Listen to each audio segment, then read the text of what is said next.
you know this story, me driving through Mississippi, and I met with a young couple over there, right? I went through the presentation with a husband and wife, and the guy was listening, and well, I think I covered it all. Do you have any questions? And the father-in-law is like, are you legal? Discussions in this show are for entertainment and educational purposes only and should not be construed as specific recommendations or investment advice. Always consult with your investment professional before making important investment decisions. Securities offered through registered representatives of Cambridge Investment Research Incorporated, a broker-dealer, member FINRA, SIPC. Advisory services through Cambridge Investment Research Advisors Incorporated, a registered investment advisor. Cambridge and SmartPro Financial are not affiliated. All right, hey y'all, welcome back to SmartPro Radio, where we love people and like finance. And I'm so excited to introduce our guest today. His name is Carlos Limon, and I'm excited to introduce him for a few reasons. Number one, I've known Carlos for 15 plus years. We've worked together for quite a long time, but also Carlos is the top advisor at SmartPro Financial. Not only does he have the most clients that he works with on a daily basis, but he also manages the most money in our firm, and he has quite the story, and I want to hear about it. I want people to know who you are in your heart and what makes you tick. So Carlos, welcome to the show, and tell our guest about yourself. Thank you. Very exciting to be here. It's kind of weird because we started all this together, but thank you for having. I'm really, really grateful. How did it start? I met a great friend of mine, still my friend today, introduced me to your dad back in 2006 and then 2007. And I started with working with your dad, with Rick, putting in order my finances, my personal finances. And then he popped the question, hey, you would be great at this. And I didn't even know how to balance my checkbook back then. But he took the time and took me under his wing until this date. I'm very grateful to him. And he taught me everything I know. And he developed in my lifetime career, which I love. I love people. And I like somehow finances. And they came together. And this is what I've been doing for the last, going into 18 years, man. Yeah. This is, yeah. So my question for you is that is somebody saw something in you, right? They saw this entrepreneurial side. They saw this desire to do something greater than what you were currently doing. Right. Maybe that you didn't see in yourself at the time, or maybe you knew it was there, but you had this dream. Why did you think that you could succeed working in finance, especially at that time? Because you just mentioned the time frame. Like that's right at the beginning of the global financial crisis. Yeah. You're learning something new. Yeah. What made you take that jump? Yeah, actually, I didn't know I could do this. Never thought about finances or working with money directly like this. But it was a little concept, and your dad made it look so simple. And it was the little concepts that allowed me to kind of grasp everything and share it with people. I mean, the first things, and we'll extend in that, but one of the first things was the difference between, permanent insurance and term life insurance, and then how we incorporate with investments. And that I kind of fell in love with it, and I started sharing with people. But most importantly, it was kind of like your dad always set the tone to do the right thing. Mm-hmm. And I realized, I knew that we were doing the right thing. I think it was the base of everything. It was like, this is very marketable. Yeah. And just to share it over and over, and it became this. Yeah. So what was the step that you took then to launch your career to be as successful as you have been? What has been the thing that has driven you to do that? Because you are the most successful advisor that we have at our company. You manage the most assets of anyone. Right. You have a large organization, meaning a lot of people that are helping you, working with your clients. Yeah. How did that start morph into where you are now, not that far down the road? Right. No, I think it was, I love people. I love sitting down with people. So every time I do a plan and I help them somehow, and I see that, those eyes kind of like, wow. And it doesn't have to be very, complicated. It has to be simple. But every time that happens, and I've done it many, many, many times, so I have a lot of practice, it's really satisfying to me. It's just, I fell in love with it. And it's been quite a journey. What made you fall in love with that? because working with people Yeah. can be difficult. Like that's the best part of what we do, but it can also be difficult because there's so much in behavioral finance. You're getting people, you're talking about their hopes, their dreams, their fears. They're coming to you maybe skeptic sometimes. They're going, I've never invested before. Right. Because one of the things that I just want our audience to know that makes you so different is that you work with anybody. Yes. That's one of the things about our company is we will work with anyone from somebody just starting with a Roth IRA to somebody with millions and millions of dollars. And there's a home for everyone that reaches out. We believe in that. That's part of who we are as an organization. But you embody that, and you embody it still to this day, right now, where you still don't push people away, say, hey, you know what? You're not worthy of my time. Like you still have that same heart when you started. Why? Right. Well, first it helped me, right, in my personal situation. So I knew this worked. And then just sharing with people, especially, I'm from Mexico City, right? I'm Hispanic. So there's a huge need in my community, Hispanic community, for this. I started in the American market, right? But it's just that feeling that I get when I sit down with people. And yes, till this date, 22, 23-year-old kids call me, say, hey, can you help me with this, Mr. Carlos? And I just got to do it when, we know that other advisors might not, think that it's worth their time. They got their minimums. They say it's not worth they spreadsheet the business to where they put people in boxes. Right. You still don't do that. No. We don't do that. We don't turn anybody away. And that's what we stand for here at SmartPro, right? So I just do it a lot. And I think I found a simple way of explaining. I think the industry, it's a little polluted in terms of getting too fancy.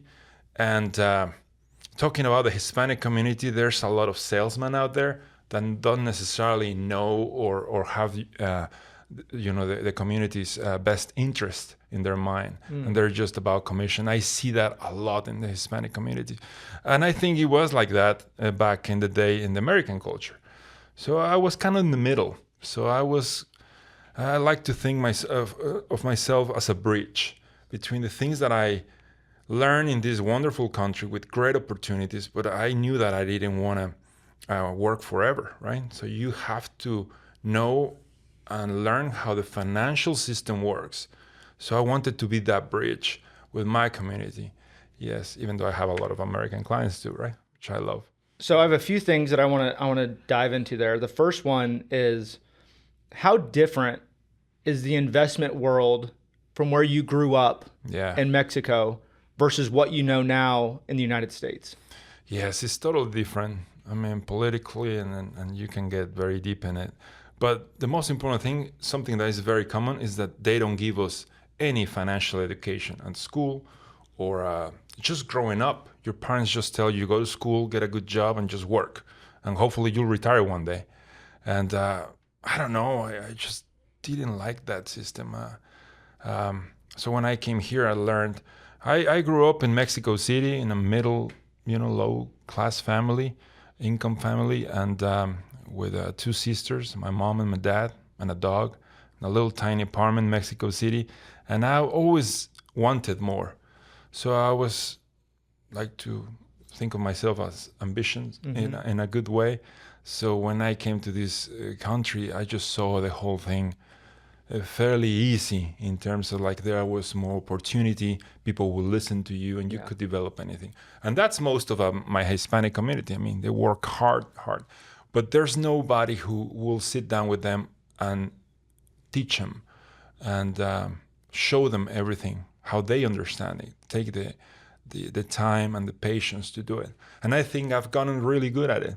Do the complicated very simple. And I think is my strength right there. Yeah. Because from what you're saying, most people's interaction, it's with the product. Yes. It's not with somebody giving advice and teaching how this works. Yeah. How that you can achieve, your desired future by investing properly or setting up accounts the right way, being in the market the long term, having a long-term growth mentality. It's more so, here's a product to fix a need. But a lot of times you're saying those products aren't good. No, they're not good. That's for sure. And I started this career as a part-time. So I knew I didn't have to make that sell to put food on the table. So that allowed me to say the truth. Yeah. And I knew it was the truth. And I see, around all kinds of things that they just care about the sale, but also the nature of our company. Like, we don't have sales quotas. We don't put pressure on to sell it. And you have to bring so many sales by Friday. We don't do that. So because we don't want to fall into that. And most of the industry is like that. Yeah. And I see it every day. I love replacing bad products with good products. But the most important thing for me is when they realize, oh, I made a mistake. So how do we fix this, Carlos? What we'll do this? And they get very, very happy, and they become very loyal. That's what I have a lot of. Do you find when you have those conversations that people go, oh man, I have hope now? Or do you find that there's more frustration and anger for what they did? That's ultimately what we do, right? We give hope to people. People come to me, they work 2 jobs sometimes, and they make good money, but they are drowned in debt. They don't have an emergency fund. The financial life is kind of a mess. And you just need a little bit of education and a little bit of discipline, and it's great.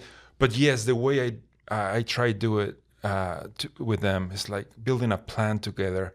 I become kind of part of the family, the husband and wife, whoever comes around, and they see the plan and they see the light. Oh, okay, so you give me these baby steps, I follow them, and I'm gonna get here. And it happens over and over, and then they tell their cousins and their family, and I come over and do it. I love it, man. It's been a journey. Yeah.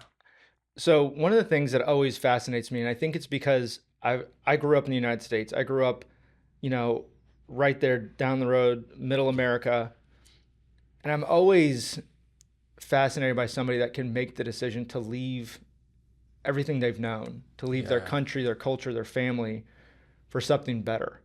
I've never had to make that choice. Right. I've had to do things that were uncomfortable, but not to that level. What made you say, you know what? I don't want the ordinary, or I don't want what I'm used to. Right. And I want more, and I'm going to go somewhere I have to learn a new language, a new way of a new culture. Leaving your family and friends It's there. obviously terrifying at times, but also you had something in you that made you make that bold, decisive choice. Yeah, my first time ever coming to the States, it was in summer 2001, summer. And I got this little job because I thought, well, I come here. I had no idea about anything, right? How things work. So I got a landscaping job. So I started mowing grass, and they pay me, I think, $10 an hour or $12 an hour. That's a lot of money in Mexico. So you don't see that. So I was like, this is the place to be. So I just cut this grass and they pay me $20. It's amazing. So it wasn't as traumatic as now I think of it, because I was young. I was 22 years old. It was more exciting to me than anything else. And, I had a good support system, and then I became a father, and everything, it worked out the way it did. I wouldn't change it for the world. I don't know what it was. I guess, it's very fearful to think about you're going to move out. But, I always say you replace that fear with a bigger fear, right? And I just didn't want to be average and ordinary. What was your bigger fear? Being average and ordinary. I wanted to have a great life, and I just wanted to position myself in a place where it allowed me to succeed and give me the opportunity to grow exponentially in my efforts. I like to think of myself a hard worker, having work ethic that comes from my parents, and then I just put a little bit of brain into it, and we're partners today. What does a great life look like for you? Okay, like success? Yeah. Just in general, what is it? In general. A lot of people, they want more, and I think that they assume that means maybe money, maybe that means opportunity. What did it look like to you? Yeah, it's about balance. I also learned early on, having balance in everything. You can have a lot of money, but you have a crappy family, or you can have a good family, but you don't have a spiritual growth. So for me, is God first, right? Family second, and then business third. and work hard at 3 of them and try to find that balance. Success to me is that your family loves you, and at the same time you can provide for them with no hesitation, with no struggle, and just have a healthy life, man. Yeah. How have you seen you mentioned 3 things just there of what you feel like is success, right? How have you seen those 3 things change over the years from your getting started in a business, learning something new, to where you're at now, a highly successful advisor, not only at our company, but just in the industry in general? You're in the top, 1% of advisors. How have those things, that hierarchy of things of importance of God and family and business, how have they changed? How has your perspective on that changed over the years? Wow, that's a good question. But the way I see it is like people before, a friend told me this, they were skeptical, right? But now I feel that because of the lack of hope and opportunity out there and the things are going in general in life, now they're more cynical. Mm-hmm. So not only you have to overcome and gain that trust, but at the same time they are, cynical. Like they cross their shoulders. Mm-hmm. So it becomes an environment of lack of hope. And I mean, that's one of our missions here at the firm, giving people hope in all senses. And unfortunately, or fortunately, money is one of big factors. Kids are graduating at 22, 23. They don't know what they're doing, and they feel there's an entitlement mentality around it, and we got to change that. Yeah. It's very, very important. But it's changed. I think it's a lot easier in many, many ways now to develop and start a career. I mean, we know it. Back then, it took me close to 5 years to get everything off the ground, right? Part-time and doing different things. But now it's a lot easier in a way. We have more resources. It's never been easier to become an advisor. But the personal touch has been lost. So there's a lot of work to do. And that's what we love, coaching young cats. Yeah. How, during that process, from where you started to where you're at now, how did you make sure things didn't get in the way of your success, of the freedom that you were building, of your family, things like ego that slows a lot of people down or pushes a lot of people away and elevates yourself over others? Yeah. And I've seen that in our industry a lot. I think a lot of clients have probably seen that when they go into a financial office where there's big minimums. You have to have $1 million to meet with me. You have to have $500,000 to meet with me. Or it's the idea that I'm going to an environment that I'm going to be intimidated. I'm going to be looked down on. It's going to be, the $3,000, $4,000, $5,000 suit and the $10,000 watch. And it's it kind of can put people off to where they feel like, well, I'm not worthy of getting help from a financial advisor. I'm not worthy of going to a company and reaching out because I don't have enough, or I don't know enough, or I'm going to be looked down upon. How did you make sure that you didn't ever have that way about you as you've built an incredibly successful business? How did you put the ego and shove it aside that so many people, successful people in any industry, struggle with? Wow, I think the key ingredient for me is having some kind of gratitude, right? I mean, just the fact that I had the opportunity to come to this country, you gotta be grateful, and you have to give back. The ego thing is super important because that can fuel you, to do great things, or it can drown you. And I've seen it. And I try to teach it every time I talk about the good ego and bad ego, right? I love it. But these guys who don't want to talk to you unless you have, $500,000, I don't know. I think it's in your heart, having that spiritual growth or anchor in you. And being grateful will help you that, because I've been in the position that I had to drive a long distance to just help a single mom, right? Get out of debt. There's no product for it. I just she doesn't have money to invest, and we don't get paid for that. But I mean, you have to have a little bit of compassion. That's another thing that we're lacking nowadays. You have to have compassion for people and being authentic and put others before you. I believe that's why the world is a mess right now, right? Yeah. But do that. I don't know if you weren't born with it or you didn't develop early on. You really gotta get to it, because it's gonna get back to you. One of the things that I think scares me from what you said in a way that's positive, not scares me because you said it, but scares me in general, is when people don't have that. They don't have the compassion for others. They, in our industry, they love finance and they not people. That's why we say at the beginning, we love people, we like finance. It's not because we're not great on the financial side. It's because we put people first. And the reason that to our company is so important is because I don't want to live in a country where people go, there's no opportunity. There's no hope. I'm always going to be in debt. I'm always going to live paycheck to paycheck. I'm always going to have student loan debt. Like I'm always going to be behind, and there's others that aren't because they're lucky or whatever. And my question to you is, do you still think something like the American dream, is that still alive, and is it still achievable to people? It is alive, very much, and it's gonna get better, over the next few years. But you have to be ready to receive it. And I think is now there's this mentality that they just want to be handed to them. You got to work hard. You have all discipline. But yes, and sometimes, I'll find people, maybe couples that one wants to do a plan and the other one is kind of hesitant. I focus on the person who doesn't want to do it.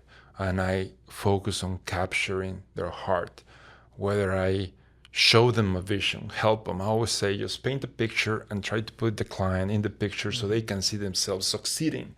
And if they don't have that vision of that hope, you gotta lend them a little bit. Yeah. And you can. So I've gotten to people where, I've talked to people who's like, I didn't understand what you said in terms of the terms, but I want that. Yeah. They can see it through your eyes. But to do that, you have to have hope. You have to believe in yourself. You have to believe it's going to get better. You have to have hope so you can give it out. Yeah. That's what we're about. Yeah. Hey, if you've been listening for a while, you know that we care about doing things the right way and helping people make choices that truly matter. But here's the thing. You don't have to do it alone. At SmartPro Financial, we build a custom step-by-step plan that has the potential to help you today, but also guides you into the future you're hoping for. We use Ramsey-inspired investment models, so your money's invested the same way the Ramsey team talks about. And get this, there's no account minimums because we believe that everyone deserves trustworthy financial advice no matter where they're starting. If you're ready to get started, then click the link below to meet with a SmartPro financial professional today. So you talked about, when you started and now that you have kind of a distinct client base of people that are native born in the United States, and then people that have immigrated to the United States, people that have come here and they have a similar story to you, and you're helping educate them because where they came from might not have the same, doesn't have the same economic system as the United States. And those people can get taken advantage of with products and whatnot.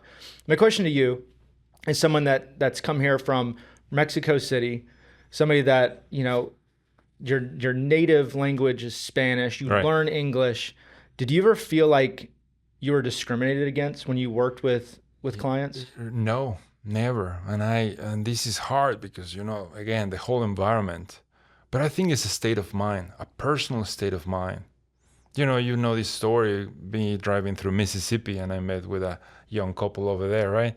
And it was husband and wife and the father-in-law.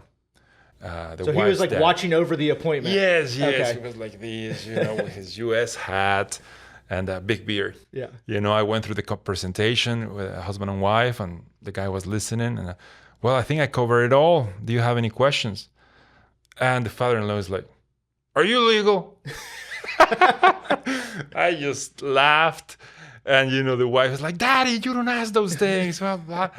And it was just a big laugh, and I was, "Sir, that was a great question, and I will be glad. I will be glad to answer it. Yes, I'm legal. I love this country, and I'm doing this because I, want to help people. Yeah. And everything I've said to you is truth. Mm-hmm. Just allow me the time to show you that I'm telling you the truth." He just laughed, chuckled. He was like, "Well, he asked if I had any questions." Yeah. That was that's great. The one you come up with. Yeah, no, that's perfect. But a lot of people would get offended by that question. No, if you, when people offend, it comes from a different place. It doesn't have to be about you. And again, it's an ego. I didn't make it about me. Where are you from? Any question. But if he had bad intentions, it doesn't have anything to me. I don't know how to polish that. I was just born like that. I was there to help them. And I have many, many examples like that. But discriminated, no. I've been pulled over. I've been asked questions. Just normal. Yeah. No. And that didn't change your mindset. Never. Still grateful. Still grateful that I was able to visit them. They became clients and everything. And I have the other side, where people, my first $1 million client was an older couple. And I was the fourth advisor they interviewed and the youngest. I was like, how you feel at first, at the beginning, Sure. I'm not going to get him. And then I got him. So I was doing paperwork and everything. And I asked the guy, sir, can I ask you questions? Yes. Why did you pick me? I know you told me I was the youngest and you were interviewing. It's like, I just felt that what you were telling me was the truth. And that's all I care about. I was like, that's darn true. He's still a client till this day. And then some of his family members. It was great. Yeah. I had great experiences, man. Great clients. We love them. I can do a review and 30 minutes, 40 minutes is talking about the family and life and everything. And then the last 10 minutes is review because they trust me. Yeah. So I want to paint a picture for the listener because you've worked in two distinctly different markets. What's the biggest difference for you? Oh, wow. The biggest difference. And somebody might not realize, because I didn't realize it until Yeah. you told me, hey, my appointments are much longer Yeah. in the Hispanic community. And I'm like, well, why? Why is that? And what's because I didn't understand it. Yeah. That's a good question because I just love both sides so much, right? They need the same, right? Mm-hmm. It's But- the same mission, thing. same product, same future, same Yeah. desires that people want, Yeah. right? They want their family to be taken care of. Yeah. They don't have to worry about it. They want somebody that's got their back. They want Right. freedom, right? They want to be part of the greatest wealth building tool in humanity, which is the stock market. Right. It's a little different, the way you get to their hearts. It's a little different. So you go with American family and you have to be sensitive and read very well how the environment is going to develop. Sometimes they just want a transactional, and I had to detour myself to try to get to their heart, right?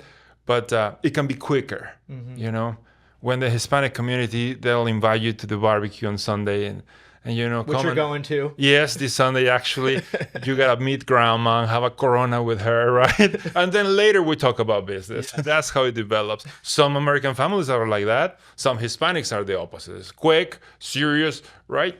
But the foundation, they've been authentic and capturing the heart. It's always the same. A little different eye color.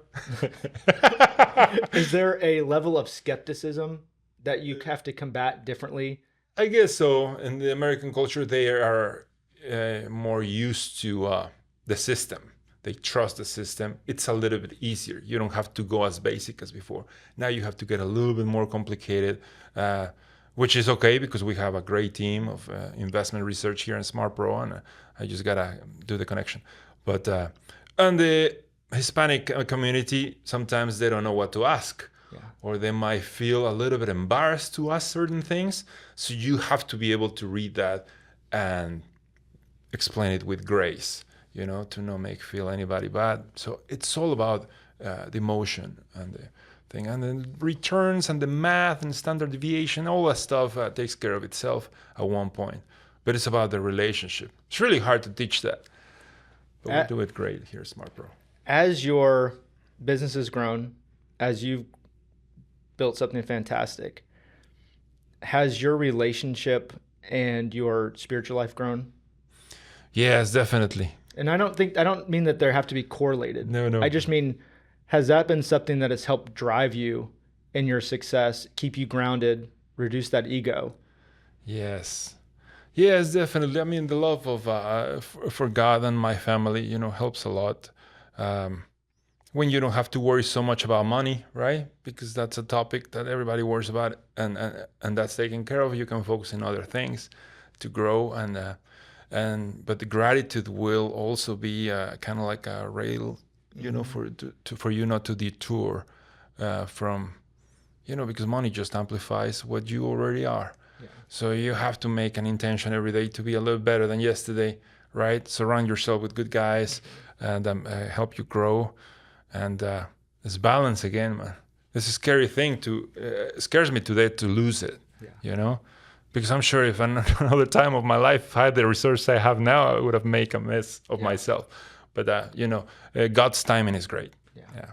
Love it. Have you found that you have people reaching out to you and, they've come from, especially here, we're based in Florida, they've come from terrible situations. They've fled Cuba, they fled Venezuela. Yeah. And they're going, I just need someone that's got my back that can show me how to do this. Like they have that same fire and passion for the American dream, more so than people that are born here a lot of times. Oh, yes. How have you been able to work with that? How have you been able to support those people? And if they're listening to this right now, is that like, can you still work with them? Is it still something that you're bringing on new clients that you can help with this path that you've kind of showed us, talked to us about? People from Venezuela, people from Cuba, they inspire me. I want to learn about them. And I'm grateful to them to trust me and say, hey, you don't have to worry about these things anymore. Yeah. I got your back. I've been doing this for this long, and I will teach you. You and I will learn, and I will try to teach you everything I know. Mm-hmm. And then you'll take these decisions.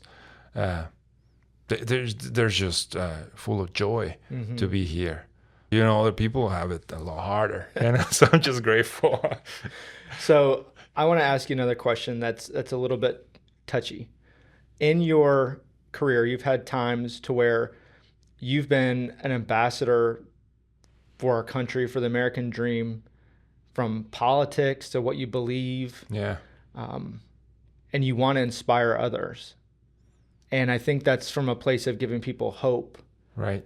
And I guess my question for that is, do you feel like right now there's still hope out there for people? Do you feel like you can still instill that with people, right? And just the environment that we're in, where so many people are just going, oh my goodness, what's going on? How do I make this work for me and my family? And and that's not an administration thing. That's politics. No matter what, on both sides, people get worried and fearful. Yeah. And we've seen that with our company, with our clients. But how do you navigate that? Yeah. With a lot of grace. You say, hey, we cannot control what happens in Washington or what happens in Mexico, but we can control our personal economy in our house. So if I can just teach you or give you a little hope, or just help you see it yourself, that at the end of the day, when you punch out from work, a little piece of that can grow over time, and you see it, right? It will give you hope. You're getting somewhere. Yeah. Instead of like, oh man, this is like a rat wheel, and never ends, and I just live because of I'm here. So that gives a little bit, because my clients call me after 2, 3, 4, 5 years of being with me. They're excited. Yeah. Carlos, the market is this, and they understand now when the market dips, they don't call me as much. They know, Carlos, it's time to buy, right?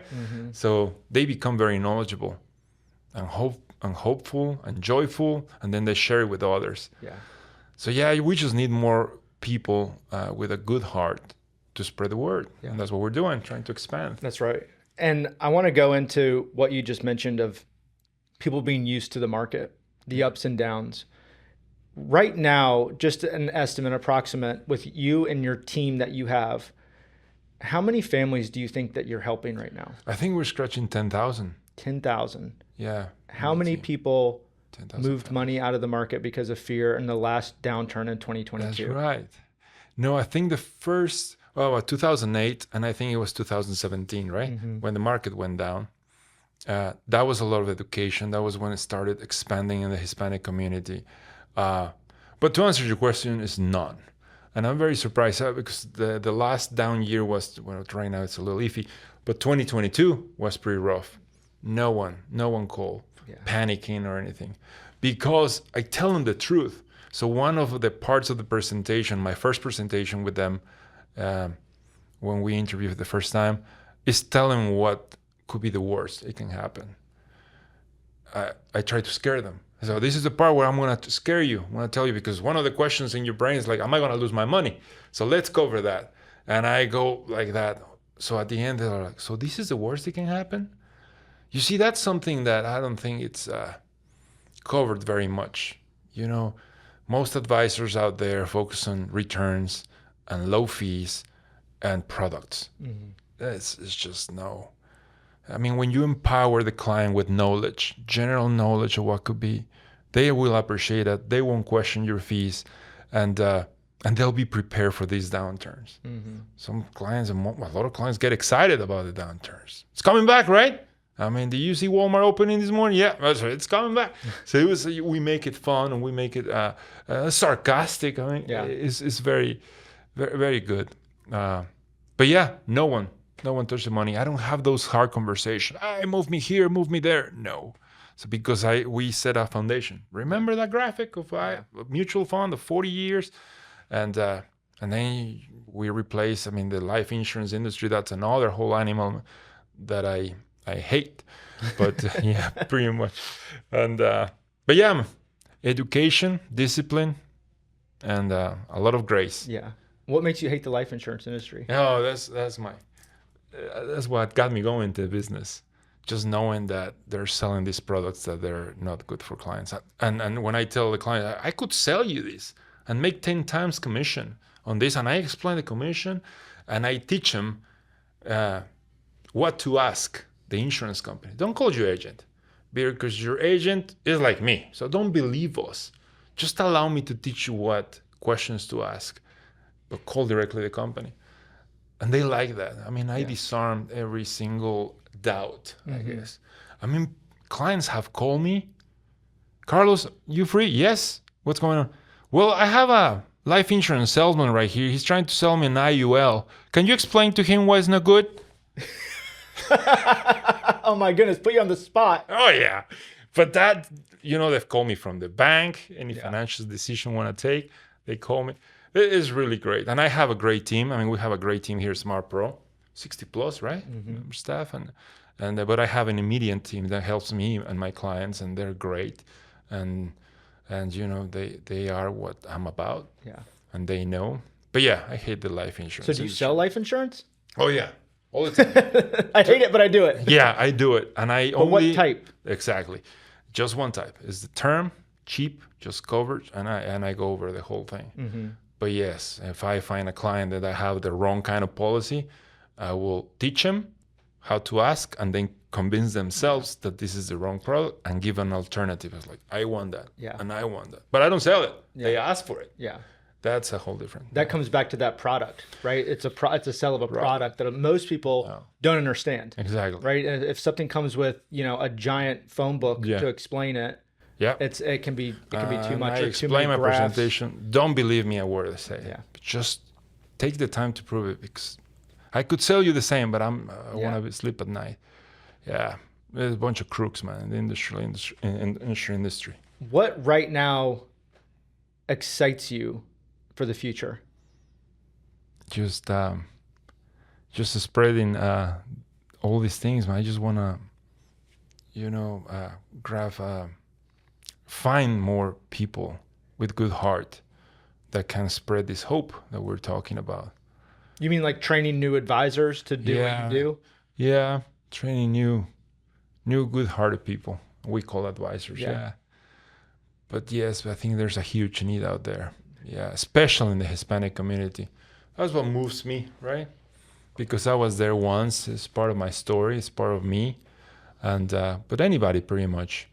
And try to find a way to get to their hearts. Yeah. When you look for somebody that you think would have the right heart posture, that would put people first, that would love people and like finance, do you look for people that are already in the industry, or do you look for people that have those qualities and then train them how to be an advisor? No, I've done both. I think it takes too much time to detox already trained advisor. Oh, so you think it takes too much time to bring somebody in with experience to train somebody? Yes. So that's the opposite of the industry. Yeah, because that was me. I didn't have anything to do with the industry, and somebody took the time to train me, and it was just easy. But I've had both. It's good, and we developed a system here at SmartPro that if they're not good apples, they filter out themselves. Yeah. So we're very protective of that. But there's tons of good people out there. Just gotta I guess it got a little extra harder because, people now believe that there's not an opportunity really, and everybody's in for each other's money. Yeah. So you just got to overcome that, and they became cynical. So you got to overcome that. But once you find it, we have great advisors here at the firm. Yeah, I love it. I'm never going to retire, I don't think. Yeah. Well, I think a lot of our listeners have probably been able to see your heart through this conversation, but I want them to know a few things about you that are a little bit outside of the financial world. Are you ready? Yes. So I don't know if any of these, they probably won't embarrass you because they're things that you like and enjoy. So they asked me if I was legal, man. So it'll fine. The Beatles? Yeah. Guitars? Yes. Legos? Legos, all right. All right. So explain to the audience how somebody from Mexico City can fall in love with the Beatles, right? Be in a Beatles cover band, yes, as who? John Lennon, yeah. And sing in perfect English, even with an English accent. Okay, how does that even work? Funny. Sometimes in our performances, people will. So you're singing, but where are you? I'm Mexico. I'm from Mexico. So you're gonna sing in Spanish? No, sir. No, but it's very cool. I met the Beatles when I was 8 years old. My dad had worked in this Capitol Records back in the 70s, and he loved the Beatles. So he presented to me the Beatles, and I just fell in love with their music, man. So I always liked them, right? But they also became kind of like a mantra to me, kind of like, you talk about moving countries and doing different things, right? Maybe unconsciously when I feel that kind of loneliness maybe or doubt, and I could go back to the music because it's always there and kind of recharge myself, kind of like a mantra. And then, when I was 17, I learned how to play the guitar. And I just wanted to play Beatles. I had my band in Mexico, and they moved here in Atlanta. I had another great band there. We were together for 9 years, and we played for Shaquille O'Neal, Fran Tarkenton. It was good people. And then I came here, and I found this little band. We're taking a break right now, but collect guitars, all the Beatles gear, So if you're listening to this on podcast, make sure to go to YouTube, because we're going to put some pictures up of you performing so that people can believe this and see it. Cool. And I think it's going to be, it's a fun thing to see because you're a fantastic musician. Thank you. But okay, so let me ask you a few questions. Number one, so you talked about your love of the Beatles, getting to know them. What's your favorite song? Can you even ask that question? Is that an okay question to ask? It's hard because it's by seasons, but I'm a John Lennon fan.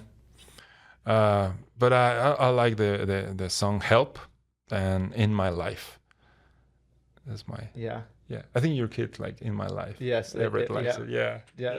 I once had to borrow your truck. Oh yeah. And they were in the back, and you had the Beatles station channel on, and I didn't know how to change it to anything else. Radio, right? And they're like, "What is this?" And I was like, "I don't really know," but then it just kept going, and they kept listening to it and listening and liking it. So it's awesome. I find it interesting too, because you have this side of you that's highly creative, artistic. Yeah. You love music, you play all different instruments, you love creating things. And a lot of times people will put the financial world in a box to where they go, "Oh man, that's very, head knowledge, very analytical, very spreadsheet driven." And a creative person would say, I'm not for that. And then a lot of times I don't want to put a whole group of people's interest in a certain category, but a lot of times that group isn't motivated by growing, a big business, or you're very capitalistic, you're very entrepreneurial, and those things a lot of times a more artistic personality doesn't jive with that. I mean, that's an interesting thing about you that makes you tick. Yeah, I've been told that before. It's really weird because some of my best friends are very artistic, like you said, writers, philosophy, teachers, right? That kind of humanity side. And then some of my first friends, they're engineers. They're very, square and numbers and stuff. So I have a kind of like a mix of both. I don't know why. It's weird. And it's industrial engineering, and I don't know why. It's a good combination. I guess I'm kind of practical, so whatever works, the guitar work, the music works, so let's do it. Oh, and the money thing, oh, it works. I need it to, so I just do a combination. But yeah, it's strange. I've heard that before. It's crazy. So you also have an amazing guitar collection that you've been accumulating over the years. Oh yeah. If you're somebody that's into guitars, what are 3 guitars that you have in your collection you're most proud of? It's a Gibson Les Paul, Lucy, Epiphone Casino, 1965, and maybe the last one, the J200, Elvis Presley model, 1957. I have those. They're great guitars. 35 guitars. 35 guitars. Yeah. We recently went to Nashville and you got lost. Yeah, for a couple of hours. Yeah, right? Yeah, I went to the Gibson factory. Yeah, a couple of hours. I was supposed to go in and come back with a guitar. Joe told me, I'll pick you up in 20 minutes. Sure. He called me, are you ready? No, man. No, just go to the hotel. I'll take an Uber. It's going to take a while. I can't leave this place. No, it was a beautiful place. My guitar's rolling around. It was great. And then I got to mention the last one because to me it's the most Legos? it's the funniest one. Not because it's because it's Legos a little bit, but you just got you. I got to share the story because recently happened, right? Yeah. Oh, okay, you're gonna blame it on somebody else. Okay. Well, in 2010, 2009, my son was young enough to like Legos, right? 2012. But I was saving. I was developing my career, and I didn't have a lot of money to go and buy big sets. And he was about 7 years old. So we would buy the little sets. Sit on the mall, in Atlanta and put it together. And he would just, look at the Death Star, right? Yeah. Well, it was $250 back then, a fortune, right? Yeah. Like, oh man, let's buy this little one. So kind of, I got a little, I guess, chip on my shoulder because of that. Yeah. So yes, we went Saturday to Disney Springs, right? At the Lego store, and he with Jude. Now he's in college. He's 19. Yeah. And you had so many Legos on you. You're walking out that people would stop you because they thought you had a TikTok channel about making Legos. We got 22, 23 sets. They're huge boxes, and all the Lego salespeople, I guess they make commission, I didn't know, and they all got together like, wow, yeah. It was everybody, and then a guy, probably an Asian guy, came, hey, how much? It was like a lot. And then we got all these bags and started walking to the parking lot, and they stopped us for pictures and asked Jude if he was in TikTok or something. I was like, whoa, no, I just like the sets. So now I have 7.5 years to put them together. There you go. Yeah. Is that chip gone now officially, or is it still there? No, it's a few other sets. We built this display shelf system. Yeah, it's good. Oh my goodness, that's so fun. I think it's cool to see the other side of people, right? For sure, versus just the business. And it helps you with business. Sometimes he connects with people. Yeah. Many clients love the Beatles. When I tell them, it's like, what? Do you have a video? Yes. Oh my God! And then it breaks the ice. Like, I want you as my advisor. Yeah. They come to the shows. It's really great. It's really great. Well, as we conclude here, I want you to take a moment. And I want you to just look into the camera and give the advice that you would give somebody right now that's going, man, I don't feel like I'm gonna be able to make it when it comes to finance. Okay. I don't know what the future is going to be. I don't know how this is going to work. Yeah. What advice do you give that person so they can actually win? So they can get to that desired future that we all want. They want, whether it's financial freedom, whether that's more time, whether that's just not have to worry about the day-to-day. Right. What is it to give them hope? Wow. In English, right? You can do both. I'll do both, yeah. Well, I would tell you that there is hope. And if you don't see it or it's blurry right now, I could let you borrow some of mine. And I will sit down with you and we'll make a plan to find that hope. And it's there. We just got to work together. A little bit of education, a little bit of discipline goes a long way. That's what I would say. Yeah. I'll give it my all. Yeah. What would you say in Spanish? Oh, wow. In Spanish. Okay. Que este país está lleno de oportunidades enormes, grandiosas, y que solo se necesita un poquito de educación y conocimiento y disciplina para entender cómo funciona el sistema. Y aquí estoy yo para enseñárselos. Con mucho gusto. Yeah. Can people still work with you right now? Yes, I like that. I would like for them to, if you think that you have it in you to help people, and you love people, and you like somehow numbers, I can teach you a system to do a great career. Very, very satisfying, for sure. Yeah, call us up. So you're in the business right now of helping people Spreading hope.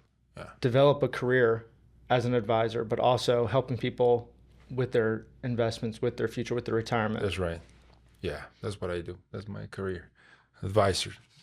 Show you a way for you to retire with dignity. Mm-hmm. Yeah.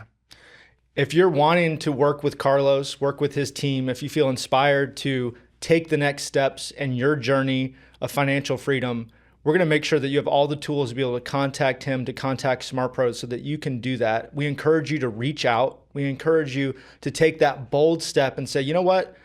I want to work with somebody that's got the right heart, somebody that loves people, that likes finance, that's going to be truthful, that's going to guide me through this experience, and has the right passion and heart for this business for me and my family. This is the guy, and there's many more advisors at SmartPro that share that same mentality. So we're here to help. If you're somebody that feels like, you know what, I want to take another bold step. I want to become a SmartPro advisor, and I want to be mentored by somebody like Carlos or Carlos. Take that bold step as well to reach out. We're always wanting people that have that heart because we have a big mission out there. There's so many people that need what we have, that need hope, that need to know that they can still win. The American dream's still alive, that they can get out of debt. They can have financial freedom. They can pay off their student loans. They don't have to live paycheck to paycheck. You don't have to be normal. One of our core values is leave normal behind. There's more out there. And that's what we hope that you got out of this conversation. Ladies and gentlemen, Carlos Limon, thank you so much for joining us. Thank you. Hey, thank you all so much for tuning in to today's episode of SmartPro Radio. I hope you enjoyed it. And if you did, please take a minute and subscribe and share this episode with friends. We really do appreciate it. And make sure that you don't miss any future episodes. We put them out on the first Monday of each month. We'll see you then. Discussions in this show are for entertainment and educational purposes only and should not be construed as specific recommendations or investment advice. Always consult with your investment professional before making important investment decisions. Securities offered through registered representatives of Cambridge Investment Research Incorporated, a broker-dealer, member FINRA, SIPC.